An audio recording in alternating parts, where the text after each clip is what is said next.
ዛሬ ሰይጣንን እናጋልጠው እስቲ። ሰይጣን እንዴት ከበጎ ስራ በጎ ሐሳብ በሚመስል ነገር አውጥቶ ለክፉ እንደሚዳረገን ከዚህ ታሪክ እንረዳ። ሁላችሁም በኮሜንት አባ ክርስቶዞሎስ በረከቶት ይደርብን እያላችሁ ጻፉልን። አባ ክርስቶዞሎስ ገና በተወለደበት ከተማ እያለ አረቦችን የምታገለግል አንዲት ሴት ወደ እርሱ መጣች። ሴቲቱም በጣም መልካም ቆንጆ ነበረች። ለጆሮዋ የወርቅ ጌጥ እንዲሰራላት ጠየቀችው። የጆሮ ጌጡን ሰርቶ እስኪጨርስ ድረስ በዚያች እርሱ በሚኖርባት ከተማ ቆየች።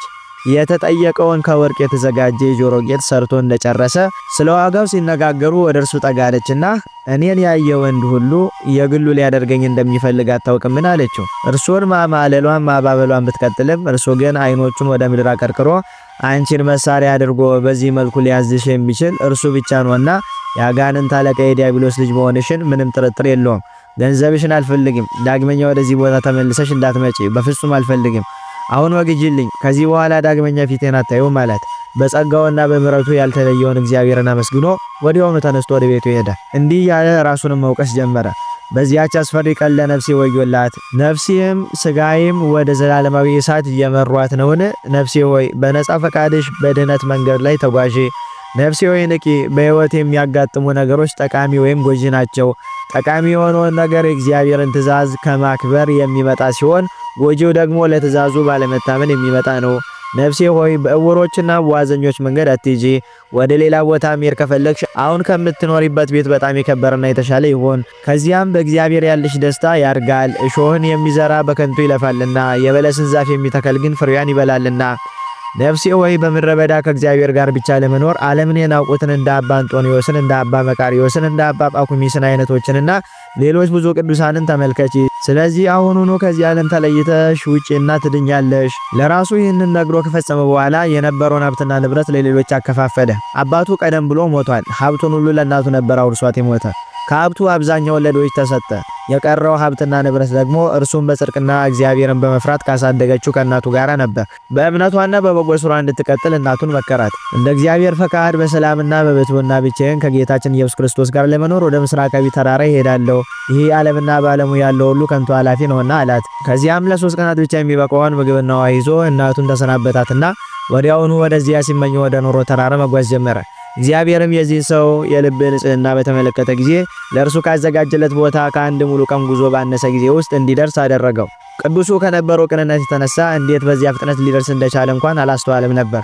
እርሱ ካረፈበት ቦታ ላይ ሆኖ ባህሩን ማዕበሉን ማየት ይችል ነበር።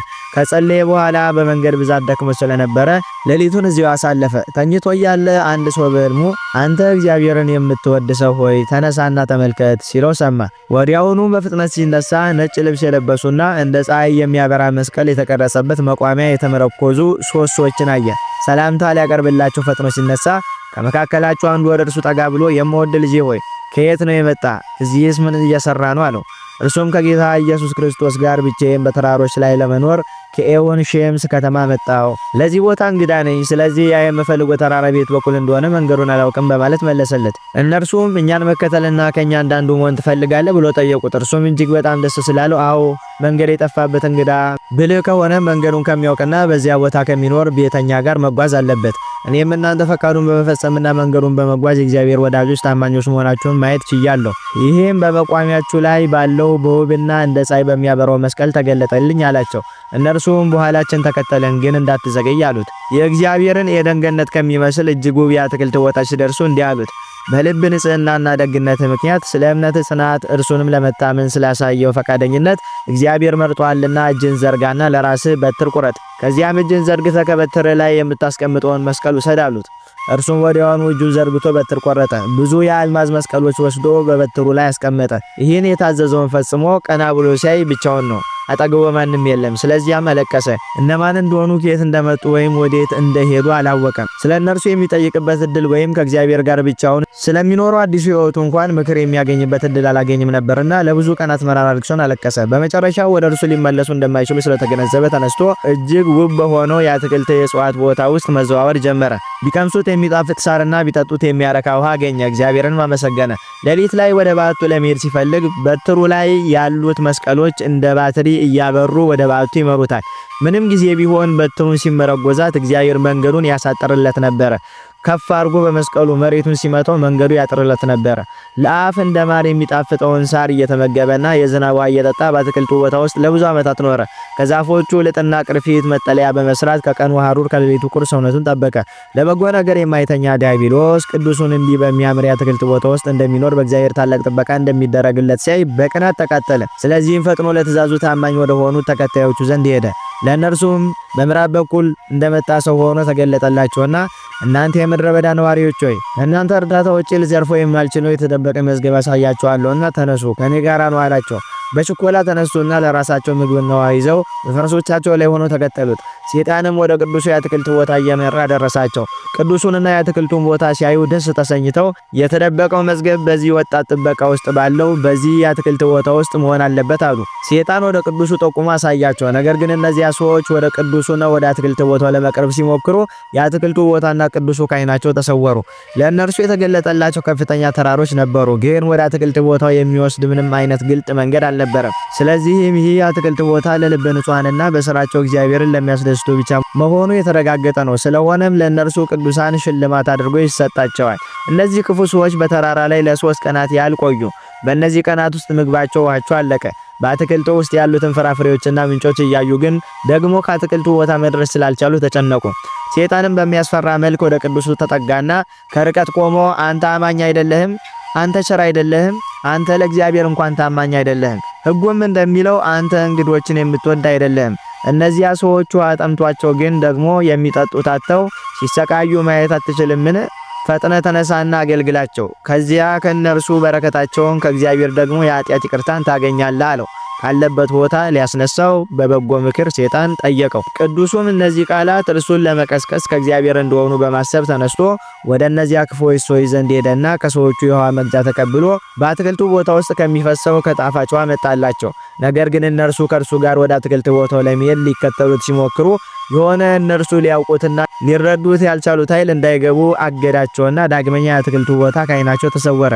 እነዚያ ክፉ ሰዎችም እርስ በእርሳቸው ተያዩና ይህ ሰው ከእግዚአብሔር መሆን አለበት፣ የእግዚአብሔር ቁጣ በእኛ ላይ ከመምጣቱ በፊት እንነሳና በፍጥነት ይህን ቦታ ለቀን እንውጣ ተባባሉ። ቅዱሱ የዛፍ ቅርፊት ብቻ ሰውነቱ ላይ ጣል አድርጎ ነበር እንጂ ልብስ ስላልነበረው ከሰዎቹ አንዱ ልብስ ነበረውና ለቅዱሱ ልብሱን ሰጠው። ቅዱሱ ግን ከእነርሱ ምንም ነገር መቀበልን እምቢ ባለ ጊዜ ያን ቦታ ትተው ሄዱ። የጠላት ዲያብሎስ እቅዱም ከንቱ ሆኖ ቀረ። እነዚህ ሰዎች ወደ ሌሎች ጓደኞቻቸው ተመልሶ ያዩትን ሁሉ ነገሯቸው። ከቅዱሱ ፈቃድ ውጪ ማንም ሊገባበት ወይም ሊጠጋ በማይችል የአትክልት ቦታ ውስጥ ስለሚኖር አንድ ጻድቅ ሰው አወሩላቸው። የእግዚአብሔር ወዳጁ ሆኖ አገኘነው። ከአትክልት ቦታ አምጥቶ የምንጠጣውን ውሃ ሰጠን። በተራሮች ላይ ለ3 ቀናት ያህል ቆይተናል። በእነዚያ ቀናት ውስጥ በቅዱሱ የአትክልት ቦታ ውስጥ እንዳለው አይነት ጣፋጭ ውሃ በፍጹም አልቀመስንም በማለት ዜናውን ነገሯቸው። ሰይጣን ግን አርፎ አልተቀመጠም።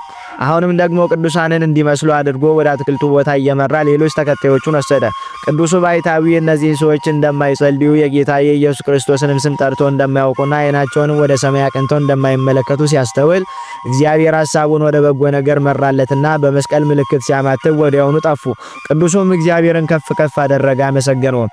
የዚህ ቅዱስ ባይታዊ ስሙ አባ ክርስቶዞሎስ ይባላል። አባ ክርስቶዞሎስ ከሁሉም ዓለማዊ መሻቶች ርቆ ለእግዚአብሔር ታማኝ በመሆኑ ለአያሌ ዓመታት በብሕትውና ኖረ።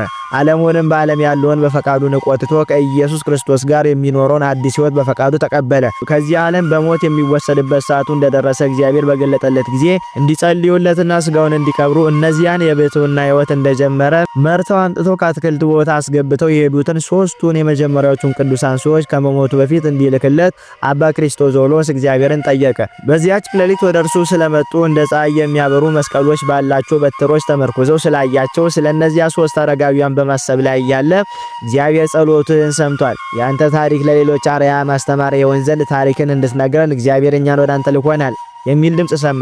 ቅዱሱ ታሪኩን ሲነግራቸው ከአረጋውያን አንዱ በልቡ ሰሌዳ መዝግቦ ያዘ። ቅዱሱ ከዚህ ዓለም ውጣ ውረድ የሚያርፍበት ሰዓቱ በደረሰ ጊዜ አረጋቢው አብሮት የነበረውን የበረሃ ባልንጀራውን የቅዱሱን ታሪክ እንዲጽፍና ወደ ትውልድ ከተማው ወደ ኤውን ሼምስ እንዲልከው ጠየቀው። ቅዱሱ ሲወለድ እናትና አባቱ ያወጡለት ስም አልያን ነበር። የአባቱ ስም የውስጦስ ይባላል። የእናቱ ደግሞ ካልማን ትባላለች። የተወለደባት ከተማ አሁን ሼምስ ትባላለች። ይህ በመንፈሳዊ ምግባራት እጅግ የተዋበ ቅዱስ በምድር ላይ የነበረውን ክርስቲያናዊ ተጋድሎ አጠናቆ ሁሉንም በፍቅር በሚጠብቀው በእግዚአብሔር ሰላም ሐምሌ 10 ዕለት ማክሰኞ አረፈ።